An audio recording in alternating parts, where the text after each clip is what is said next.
Hello everyone and welcome back to my channel. If you're new here, my name is Monica. I am a tarot reader and astrologer based in the Whitsundays in Australia, and today I decided to do a fun hashtag. Well, at least I think it's fun.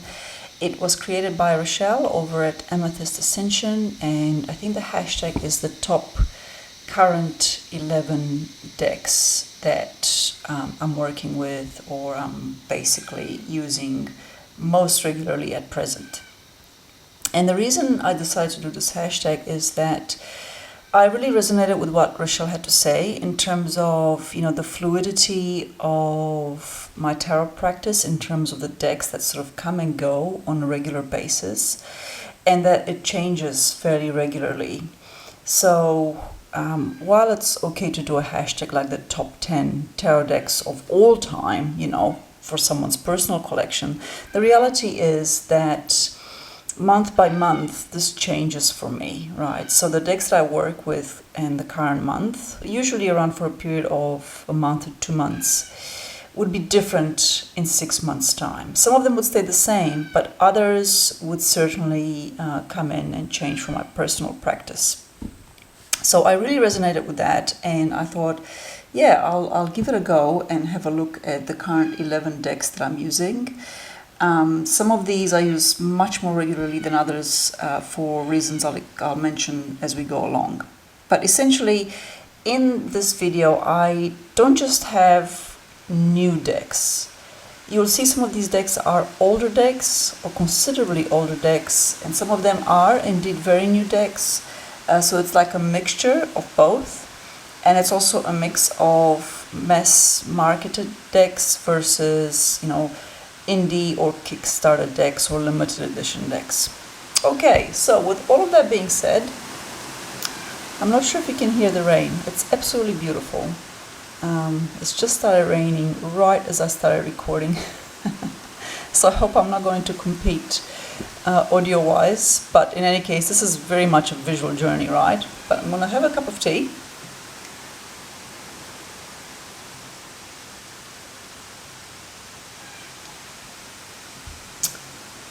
Let's get started. So first up is the one and only Oracle deck. I don't have a lot of Oracle decks, so I only work really with one or at most two at a time. And it is the Sea Soul Journeys Oracle deck, which I think featured in my decks for last year that I purchased, and I so connected with this. Even though I'm not really an ocean person per se, I'm not, like a beach bunny or anything like that. You'll never catch me sailing. I'm not into diving. I find that absolutely petrifying, especially in Australia. Nonetheless, the way that the artist has captured the images and the messages that go along with this is just so incredibly calming and beautiful. So these are created by Pippa Best, and they do have a really lovely booklet. And then we get into the cards. So one thing that I'm not too sure about these cards is the fact that they have different card backs throughout, and that's because the cards are categorized into 3 different categories. Okay, so you've got 3 different card backs, right? There they are there. I like the concept behind it in theory, but I've come to realize that I actually prefer all my cards to have the same card back. But it's not like a major negative or anything like that. It's just like a matter of personal preference, really. Okay, so let's have a look at some of these. So as I mentioned, the reason I really, really resonate with these is more along the lines of the way that they make me feel. Calm and peaceful. They're very uncluttered and succinct, and the messages are really, really to the point. So to me, that ticks a lot of boxes, and they're beautiful. They're absolutely beautiful. How I use this, I just draw 1 card a day, or 1 card per week. Sometimes, if I do my monthly reading, sometimes I'll just draw 1 card for the whole month. That also works really well. And I put it up on my altar as a gentle reminder, because they're all carry such a gentle energy that having a card up to see on a daily basis, it's actually really inviting and welcoming. They're not negative, or they don't cause me anxiety or anything like that. I just find the whole ambience of the cards really, really beautiful and calming. So this is the Sea Soul Journeys Oracle cards, and it's a mass market publication. It's fairly inexpensive, I believe. I can't remember how much I paid for it. I actually think I got it second hand, maybe. Oh no, I bought these first hand. I can't remember, but in any case, easily available. Okay, so that's the only Oracle deck, and then we move on to the tarot decks. So I'm going to start off with an oldie but a goodie. Tarot of the Gemstones and Crystals. If you've seen my yearly spread for, or my January practice, let's say, I talk about, how I draw one card for the year from various decks, and this is one of them, and I do that every single year. And I love this deck. Now, let me just say, there are many, many crystal decks out there. In my personal opinion, few come close to the quality of the Tarot of Gemstones and Crystals, first edition. They've done a second edition because this one's out of print. It's been along for so long, it eventually went out of print, and it's by A.J. Mueller. And basically, when it went out of print, they did a second edition, but they changed the borders to black, and I also found that they shrunk the images a bit, so I just don't find it as clear, or is, I don't know, I just find the images really stand out in this deck. And keep in mind that this was published in I can't actually see when it was published. 1996, so well before AI, well before like even the digital collage software programs that we have now. This is well before any of that sort of digital enhancement that you could do. And so I think that the photography is excellent. All right, this is my crystal for the year. But I also love like how they've been paired up with the different tarot cards, and I love the messages behind them. It keeps fairly consistent with the Rider-Waite-Smith tradition in that sense, with like tarot meanings. But I draw these, sometimes I do it as a daily card because I just find them beautiful. I find them aesthetically pleasing, and I think that's a theme with me, that, or like a pattern. My life path number is number 6, and so for me, having things beautiful and pleasing to the eye and calming and cozy and all of that, it's really, really important. So decks such as these I really value and I really appreciate. And I just love the way that they photographed, crystals in different forms, different shapes. The lighting strikes them differently in different cards, or even in the same card. And I think overall this is such a well executed crystal deck. And because it's not an oracle deck, you've got 78 crystals to work with, right?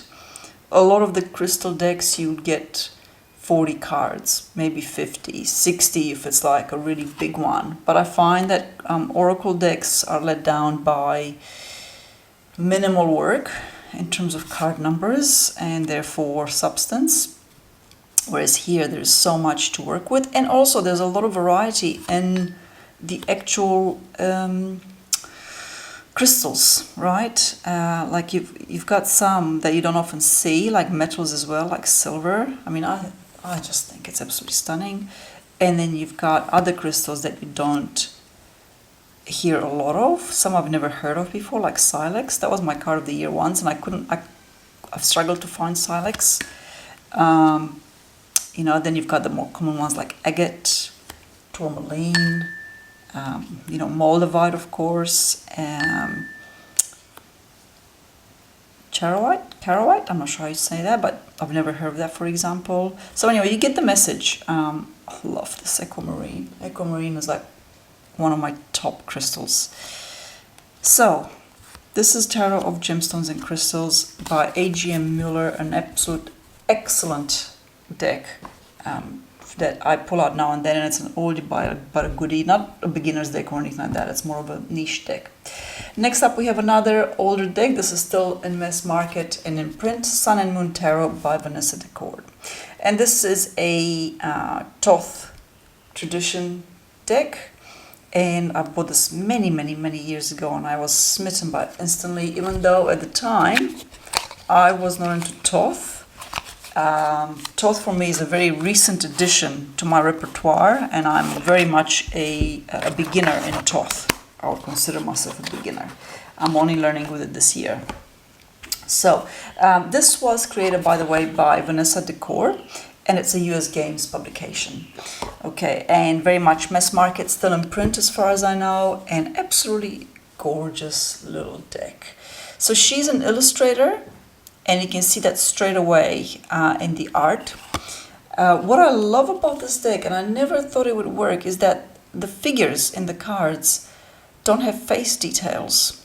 You don't see eyes or mouths or anything like that, and yet it really works so well, right?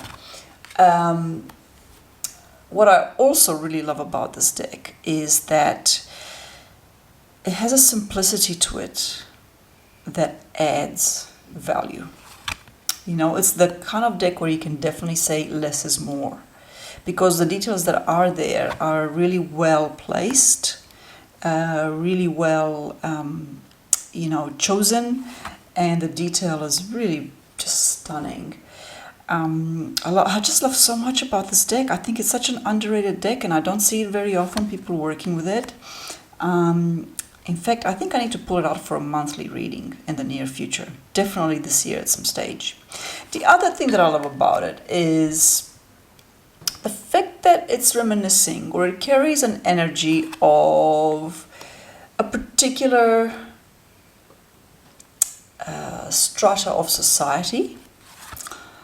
And that is people that are into yoga and health foods and spiritual seeking, and like we've got the drumming there, we've got dreadlocks. The hermit had some Sanskrit writing on it earlier on, if you saw that. There's a part of me that is very fond of that. I love health food shops, I love health foods, I love natural fibers. I'm not into dreadlocks or anything like that, but I kind of love that energy, the energy of, it's a very youthful energy to me, even though it carries within like really ancient wisdom, that yoga seeking. If you get on the journey of yoga and you study the Yoga Sutras, and that path is just incredible, the knowledge that carries. But it's not just that, it's people that are really pursuing a spiritual path and are doing so joyfully. I don't know, that's just what comes to mind when I see these drawings. So yeah, as you can see, you can definitely tell that it carries, that the artist has an illustrative background, and she's obviously very good at it, because this deck works. Even though I was not into Thoth at the time, and I'm still a beginner in Thoth, I regularly pull this deck out once or twice a year and work with it for about a month. And the readings, because it's so simplistic, they're so effective, right? Incredibly effective. Oh, one of my favorite moon cards, probably of all time. So anyway, this is the Sun and Moon Tarot by Vanessa Decord, and I think it's just a treasure, and still in love with it. Like over 10 years later, I think it's grand. Right here, so that is deck number 3. And deck number 4, another old treasure. This one is from Llewellyn, the Fae Tarot. This is another underrated deck in my opinion. So I'm going to toast to it and its longevity, because I think it's just Lovely, lovely little deck.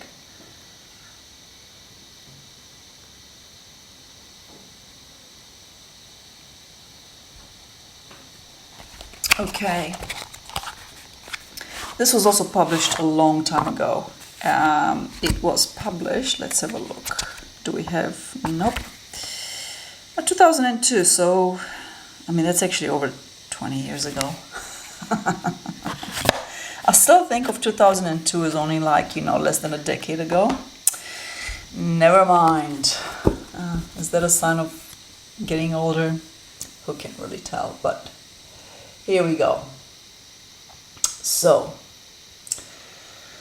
the Fate Tarot. It's quirky, it's oddball, it's certainly unique, it's whimsical, it's strange, peculiar. It just fits into that realm, okay, really, really well and comfortably so.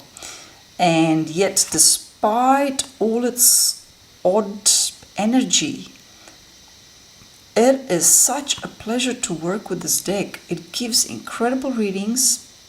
I think because it follows the Rider-Waite-Smith mostly.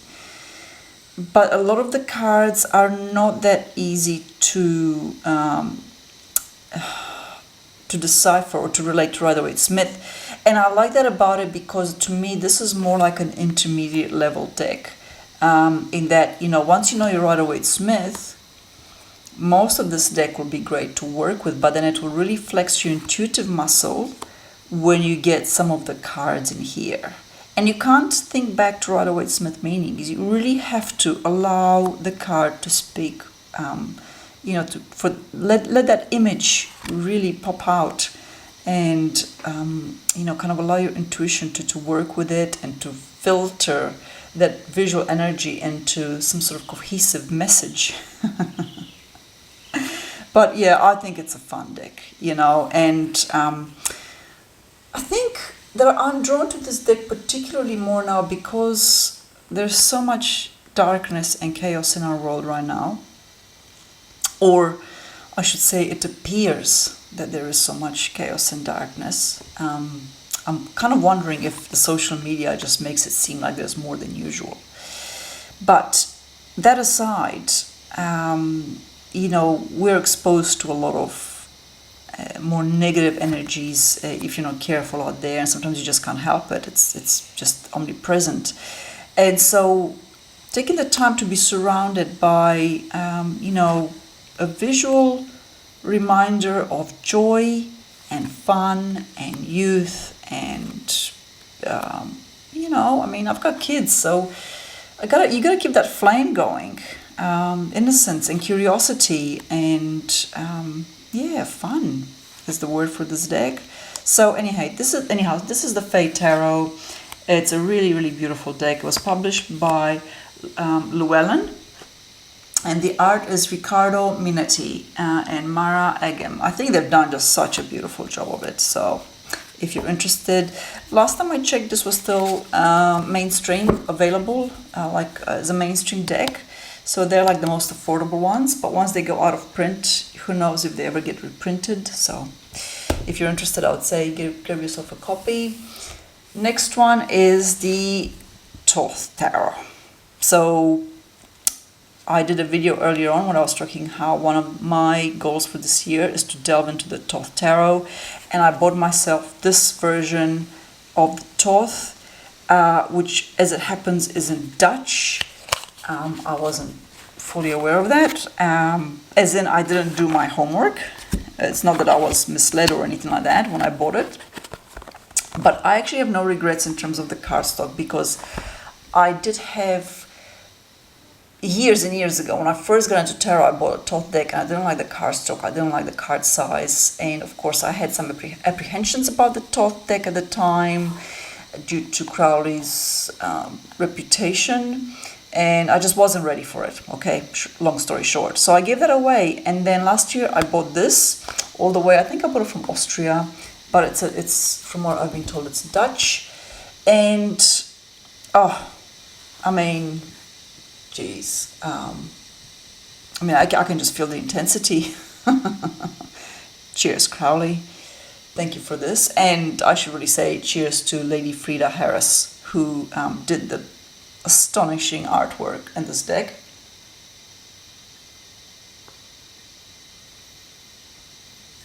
I mean, goodness. I'm sure most of you know about the Thoth Tarot.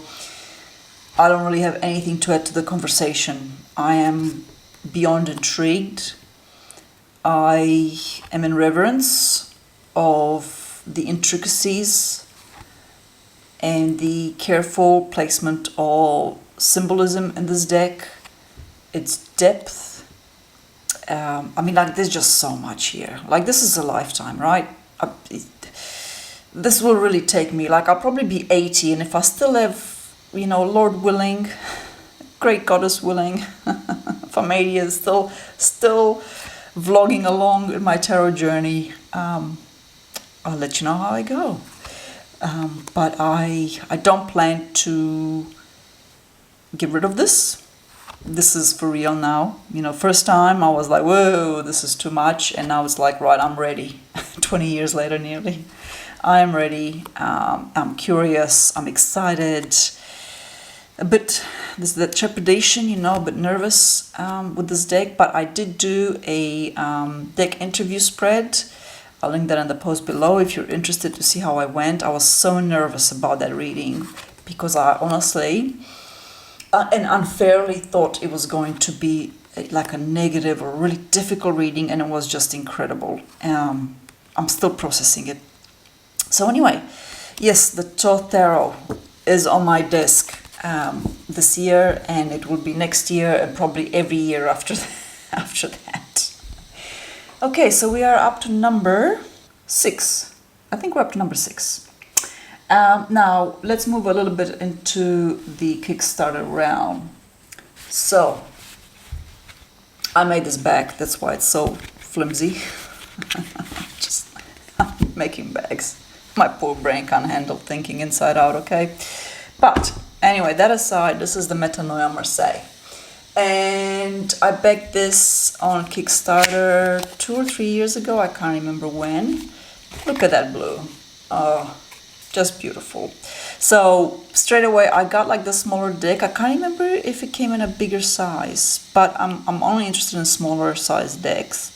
This was printed by Bouchette Design. I'm sorry, I cannot recall the lady's name, but she did a fantastic job presenting to us just a different version of Marseille in a really well executed deck. Cardstock is amazing. Well, I really like it. Kerry from Bouchette Design, there we go. So she's got some meanings of the cards with it, which we won't look at. This is the card back. Really, really beautiful. And that's what drew me to it. Once again, I think we need more beauty in our lives. I think we need more gentleness. I think we need more sensitivity. And I have just loved her aesthetic approach to it. So it is Marseille. I wasn't too sure about the way she's depicted people, but excuse me.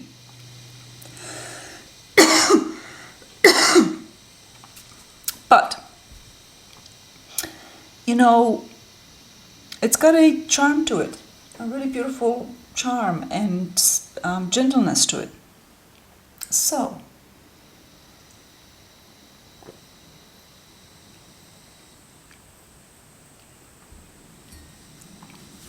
let's have a look. So it keeps, of course, in line with the Marseille tradition.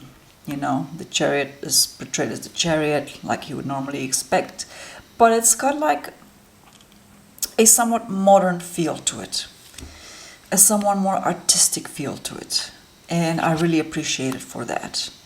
Now, I am not yet at my in-depth journey with Marseille as I am with Thoth. So I meant what I said, like I'm very much a beginner in Thoth. So Marseille is like, you know, I haven't even crossed that beginner's line with it. Sure, I can read with a Marseille deck. I don't have that I'm not finding it daunting, and you know, as in I can't read with it. I will read with it, but I do find that I do resort back to what I know about Rider-Waite-Smith, but more importantly, what I know about numerology, so combining the number with the element. And that's actually, I think, the key to learning Marseille. But I just haven't gone in depth with it. And that's coming up, probably next year maybe, or fairly soon. So that's what I mean when I say I haven't gone in depth with it. It's not that I can't read with it per se, is that I haven't really gone and done the really chewy, meaty stuff with it. I haven't gone to the books. I haven't viewed YouTube channels that work exclusively with Marseille or anything like that, you know. And to me, that's really in depth. To me, when you go in depth, you really delve into the deep end of the pool. You touch the bottom and you hold your breath and you kind of feel yourself in that very unfamiliar ground. So, or water, perhaps, better said. So anyhow, I love this. I'm really, really glad that I obtained it. I love the color schemes. I love just the addition of the flowers. To me, that makes it so beautiful. You know, I love. I mean, I know I'm kind of like repeating myself. And of course, I'm only showing you 11 decks that I currently work with, because the decks that I currently work with are decks that I value and appreciate a lot. So this is Metanoia Marseille. I'm not sure where you can get this. If you search for it, I'm sure you'll come across her website. So that's deck number 6. Deck number 7, another deck that came to me that was a Kickstarter, but I bought the second hand, is the Forager's Daughter Tarot. And this one is, this one's really, really something special. So I've been meaning to buy this for a long time. Whenever it came up super expensive, like over $100, I think. I can't remember how much I paid for it, but nowhere near that. And I guess I knew that eventually I'd come across it. And lo and behold, somebody did sell it. And this is by Jessica Leigh Howards, and this is the Afterlight edition. Be wary, there are counterfeit fake decks of this out on, the great black hole that is the internet. So just something to keep in mind if you go searching for it. I love this deck because it blends, to me, it's not just that it has animals and plants and crystals and rocks, and I love all of that good stuff. Being a practicing witch, if you like, of natural magic inclinations, which work with plants, stones, rocks, crystals, and animals.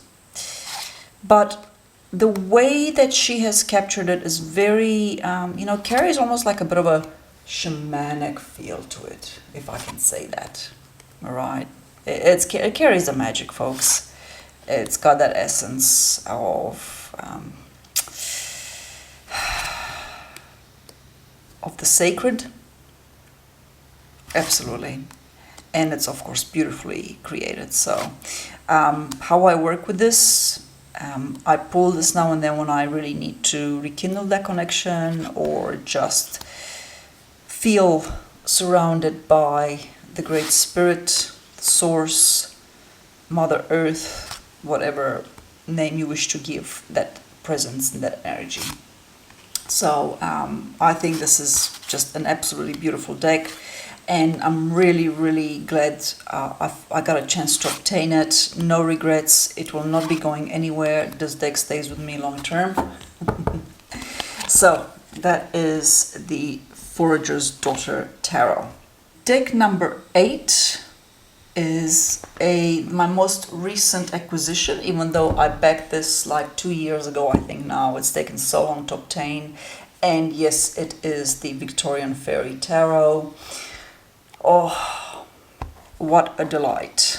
I mean, for us romantics at heart, for us witches who work with the fae and the fairies, and who revere that side of life, this is absolutely beautiful and gorgeous and just so, I mean, the deck itself is just, I'm so glad and thankful that Luna decided to reprint this again.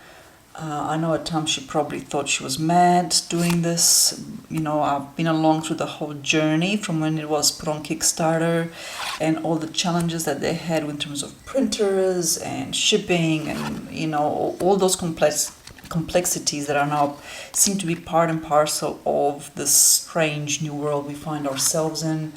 And it was absolutely worth the wait. I never complained. I just knew it would get here when it got here, and I just let them focus on the job because I so wanted this. I mean, I used to watch, you know, this is long before this edition was published. I used to watch the original edition of this come up for sale for hundreds of dollars. And I don't, you know, I don't hold that against the seller because, you know, hey, it's out of print, it's rare, but most importantly, it's stunning. There's a reason why some out of print editions command so much money and others don't. And it comes down to the quality of the artwork, in my opinion.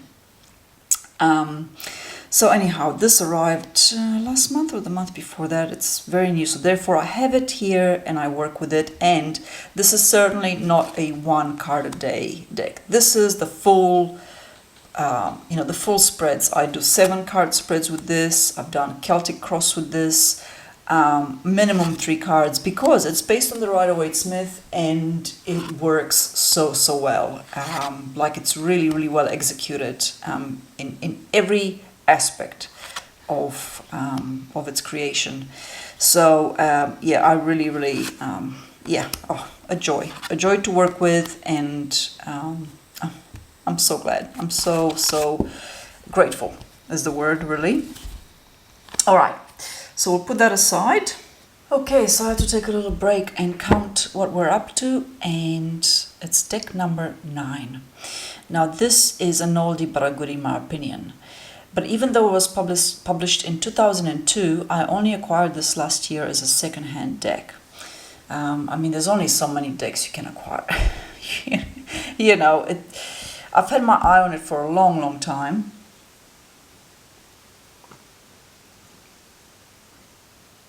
And the longer that time passed, the more I knew that eventually I would have to get it because it's such a great working deck. It's an oldie but a goodie in my opinion, and that is the Robin Wood Tarot. So yes, this was published in 2002, which was literally yesterday, by the way. And it's still in print by Llewellyn. Let's start down this end. So it's in print by Llewellyn Publications, and you can obtain this because it's mass market at a fairly affordable price. Excellent working deck.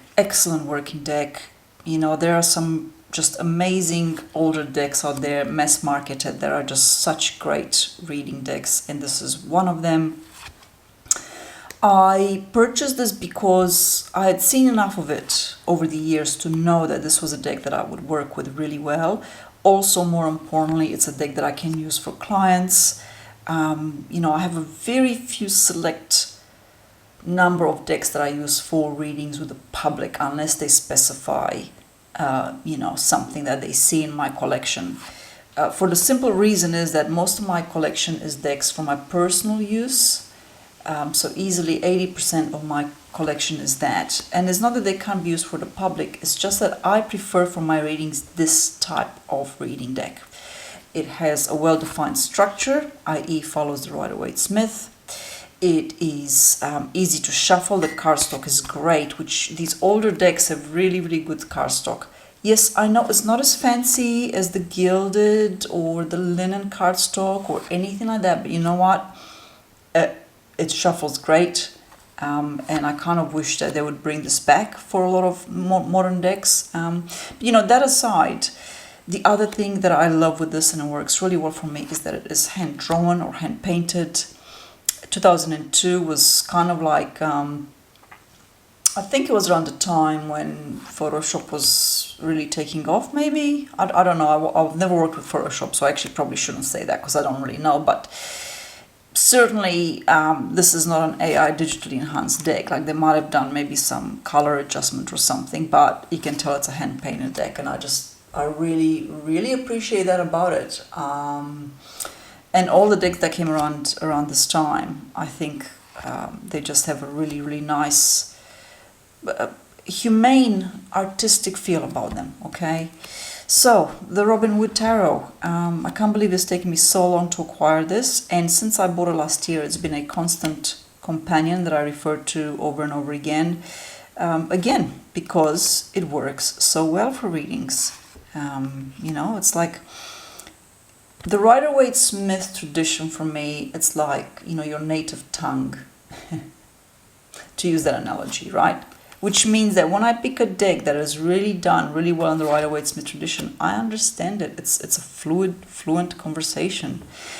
When I pick some more modern decks that change this, or when I work with something like Thoth, for example, it's like learning a different language yet again, all right?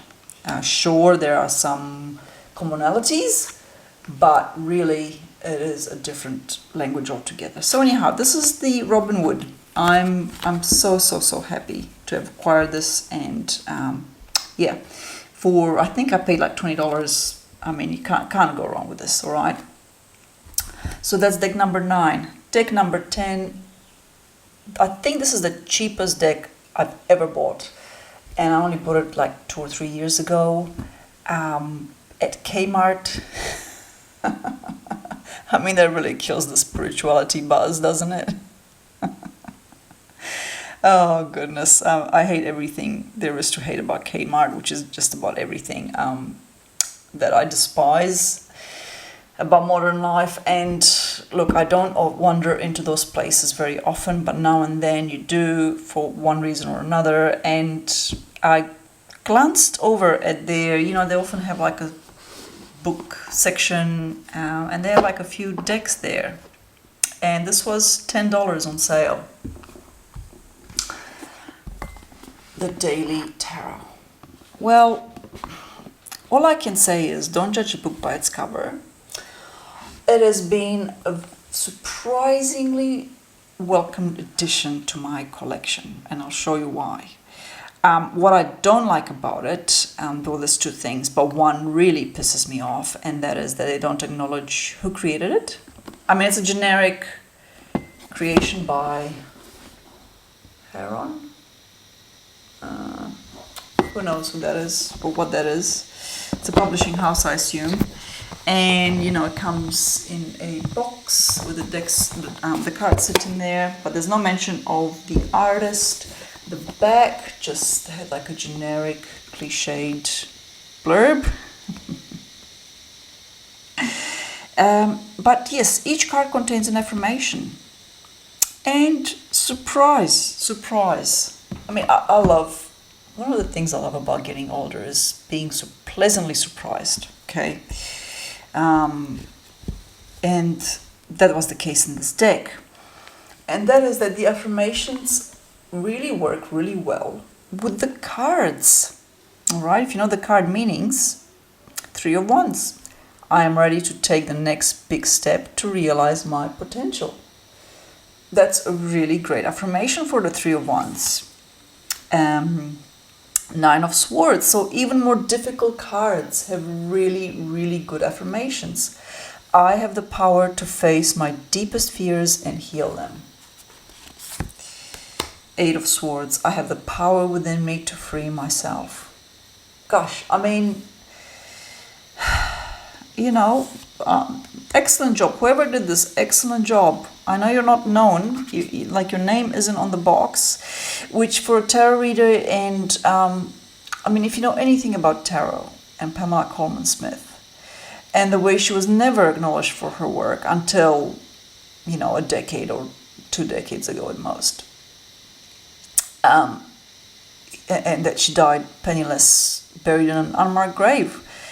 To not recognize the artist And it doesn't matter if it's a generic publishing house. They should really just have, some credit in there somewhere as to who created this. But anyway, I mean, I'm wondering if maybe it was an AI deck, although this is about 3 years ago, but it could be. Perhaps, who knows? We'll never know. So anyway, the Chariot. I have the power and motivation to shape my own destiny. I'm proud of what I have achieved and I deserve recognition for it. For the Six of Wands. Beautiful affirmations. These are really, really great affirmations to have.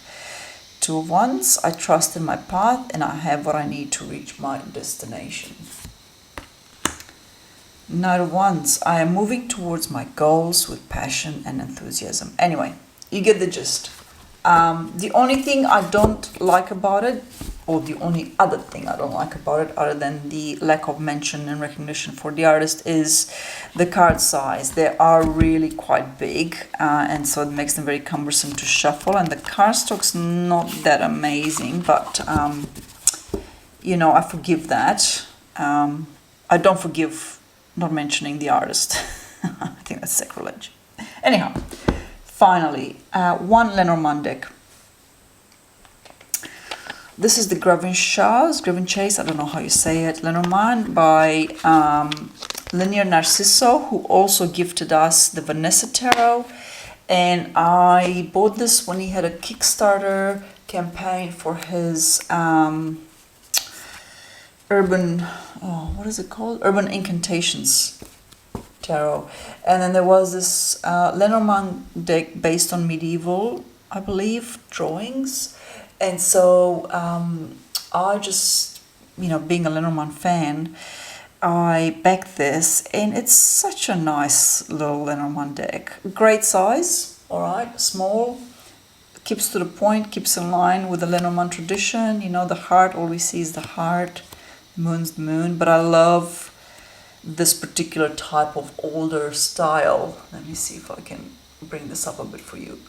Older style drawings, all right, and it's on linen cardstock, which is really, really lovely for a Lenormand deck. So it shuffles beautifully, and I just think it's really nicely executed overall. I have obviously worked with this, and I bring it up to do my daily 3-card draw. So I do a daily 3-card Lenormand draw, which is, in my opinion, a really great way to learn about Lenormand, particularly when you get cards that you think are like the end of the world, like the Scythe and the Coffin, and then they mean something like really, really mundane, like, you're cutting grass, like for the Scythe, for example, or Coffin just means, you've run out of something from your pantry or something like that,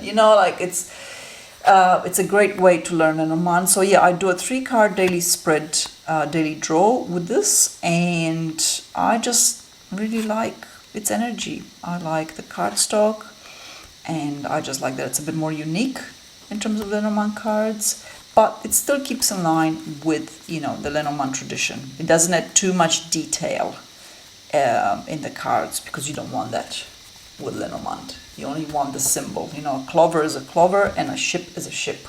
We don't want like a million other things happening in the picture. So that concludes my top current 11 decks that I am working with. To be honest, it's probably more like top 15. Because I do have a couple of other Lenormand and 1 or 2 other oracles, but I just don't pull them out as often as these current ones that I've shown, which are really like a regular rotation at the moment on my tarot desk. So that's the end, folks. Thank you so much if you stuck with me to the end. Thank you for joining me, and thank you for watching and supporting my channel always. I'm always very, very grateful. And until my next time, take care.